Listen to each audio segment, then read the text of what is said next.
Hi, I'd like to welcome you to my second YouTube video on Epic Age. This is the first real tutorial. My first video you should check out, which explains why I play Epic Age and why it's not a pay-to-win game. I come from a game called Rise of Empires, which I played for years, which is essentially the same game, but a lot less flushed out. This version, although it's a different company, it just makes a lot more sense. It's better graphics. You have a lot more heroes. What's nice about the heroes in this game is there's no one best hero set. With the last game I was in, Rise of Empires, everyone tends to be playing with the exact same heroes because the best heroes are just the best heroes. In this game, there's more level of detail. There's more skills to choose from. There's way more combinations. One group of heroes will beat another group, but then not beat another group. It's kind of like there's multiple layers of what can beat what. So there's no one single uh, top group of heroes. Now I'm going to go over some of my favorite heroes and try to explain a little bit why I use them later on this video. But we're about 4 days into this world, and I want to invite new players and experienced players to come and join us in World 5 in the Northland. We are the Whaling Guild. We're the #1 guild.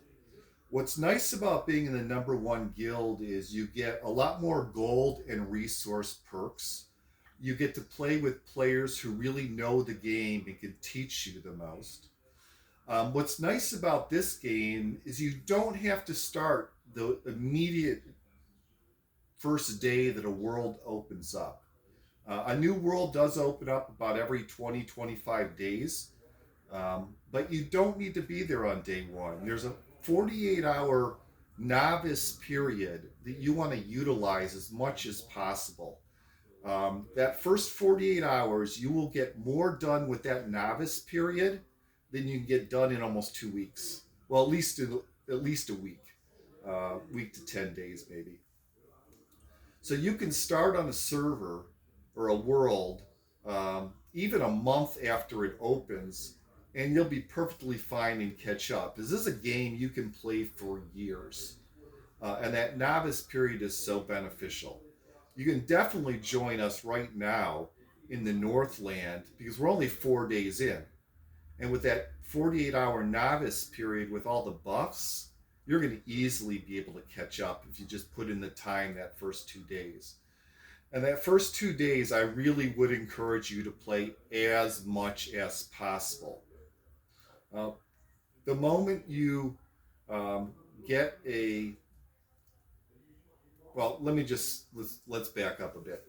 The first thing I did is I always try to expand outward as quickly as possible. So initially you'll be taking level 1 tiles, and then you'll be taking level 2 very quickly after that, after just 2 or 3 attacks. And then you'll be taking level 3, then level 4, and level 5. Now, many players, when they first start out, they don't realize that you don't have to keep all your tiles connected. What you want to do is drop the lower level like tiles as you're able to get higher level tiles. Once you can get a level 2 tiles, do not take level 1 tiles unless you have to path to get to a level 2 tile. Once you can take level 2, take level 3. Now, once you fill out the max number of territories you can have, you need to start dropping those lower level tiles. Up until about level 5 tiles, you need to realize that by the time you get to level 5 tiles, you're going to have to going about 15 tiles away from the city you start in to get enough level 5 tiles. And by the time you need level 6 tiles, you're going to need to go about 20 tiles away from your city to take level 6 tiles. This is why it's important that you start migrating outward from the very beginning.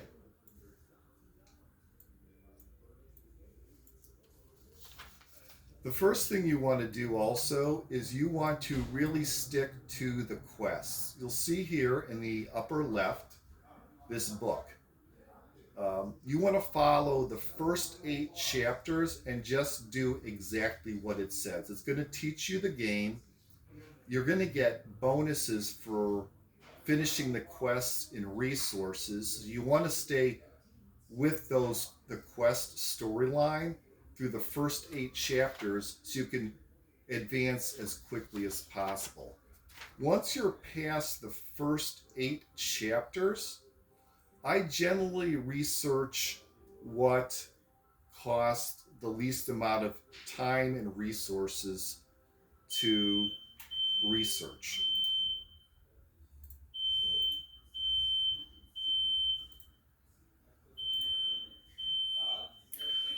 By doing this, I can save a lot of time thinking about what exactly to research. You'll see here in the upper right is your research queue. Now you get 2 research queues uh, if you don't spend any money on the game. But with the season pass, you can get um, a third research slot. It's really worth it to get the season pass as well as the 2 monthly passes. The monthly passes are just $3 and $5. Um, the season pass is just $15. If you get all 3, you're spending about $13 a month for 3 months. That's well worth it. That's less than a Netflix subscription. You're going to be playing this game far more than you're going to be playing Netflix or watching Netflix. Also, if you buy gold outright, it's literally 10 times as expensive as the season pass and the monthly passes. You'll see here what I'm doing is as people buy um, gold, they give out free gifts. You have to click on the bottom left quickly when you see it blinking red, and then go to blessing and snatch that up. It's very quick though. So as soon as you see it, you need to click on it. You can't hesitate, or you're just not going to get the extra little silver or gold bonuses.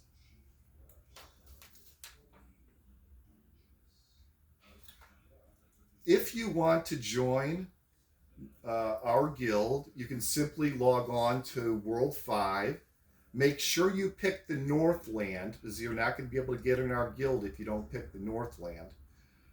You can email me in game if you like. I am Ace, ACE, in game. Um, or you can email me. I set up a email specifically for this game to keep people apprised of future worlds that I play in. Um, you may want to stay in contact with me because I will notify you if I start playing in a new world, and that way you start with the best guild, which will give you the most resources in gold. This is a special account just set up for Epic Age. It's aceepicage@gmail.com. If you send me an email, simply state I would like to join you in World 5, or please notify me whenever you start in a new world. I'd like to play with you. And when that happens, I will email you back and you'll be given notice. I want to talk a little bit about what I feel are the better skills and then the um, better heroes in this game. First thing I did is I went to a server 1 or world 1, which is at they're at end of the first season, and I looked up what people are playing, what skills people are using by the end of the season. And this will give you a very good idea of the best skills. So you're not going to need to put a lot of thought into it. Now, you may need to zoom in on this video to see this, but I went and checked out who everyone was playing with in the top tier of the arena and what skills they were using. If it's black skill, like here where it says healing hands, that's an inherited skill. And you can inherit that by either through El, Adil, or Hammurabi. Next is Swift Sword, which you can inherit through Sonata or Miyamoto, and then so forth. So Healing Hands is the top pick among players for skills, then Swift Sword. Now, if it's in red, that means either it's a civilization specific skill, if it's in red bold, or if it's in red non bold, that is the skill that comes along with that particular hero. So here you see the number 6 chosen skill is Spreaded Raven Wings, and that is gotten by playing with Ragnar. So you're going to just have to freeze this because I'm not going to go through all these skills. I'll scroll down, I'll leave it paused here for a second, and then I'll scroll down, and you can just see the skill use by rank, so you'll know what skills to choose if you have these available. Now, of course, if you don't have these heroes, it's not an option. Here you'll see there's 3 heroes where if you use all 3, you can actually get a civilization skill. So that's the first 16, and let's just do the next 16 or so, and you see what skills people are using. Now, it's hard to say which exactly are the very best heroes in this game. Everyone has different opinions. But what I'm going to show you are what I think the top third of the heroes are.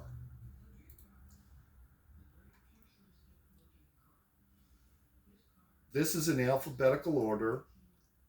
The top third or so of the heroes. And I got pretty detailed here. I looked at what their skills were. I looked at how versatile they are, how many S tier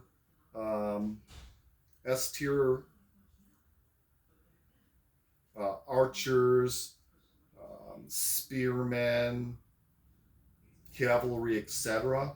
there were, and how versatile they could be used, as well as how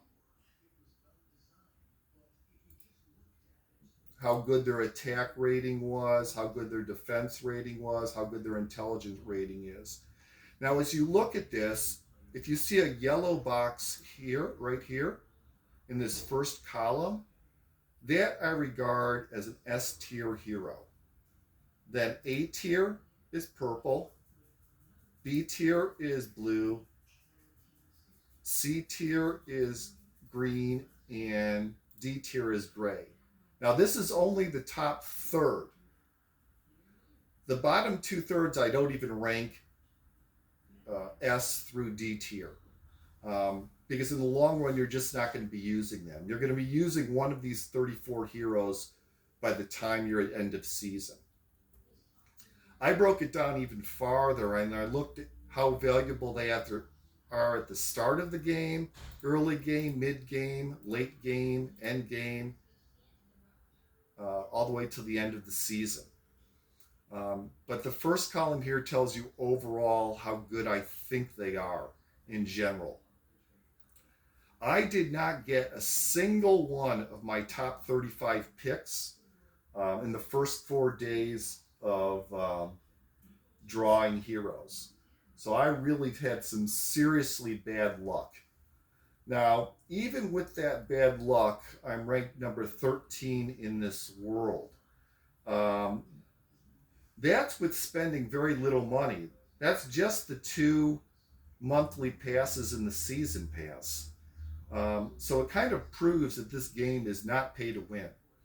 Also, I'm a long-term player, so even though I've gotten some very bad hero draws so far, um, since I play this game long run, I'm hoping to be in the top 5 by week 1 or week 2. If I'm already week 13, or I'm already ranked 13 in just the first 4 days, and not spending really much money on this game at all. I think that's enough for this video. It's packed with a lot of information. Let me just scroll down again so you can see all 35 of the top 1/3 or so of the yellow or gold heroes. If you have any questions, you can email me, and I'll be happy to answer your questions. But I do again invite you to join us, the Whaling League, in World 5. Make sure you pick the Northland to start. You can email me in game so I can let you into the guild. And have fun playing. I'm in a great guild. We have a Discord server. It's very friendly. You can express your opinions. They let you vote on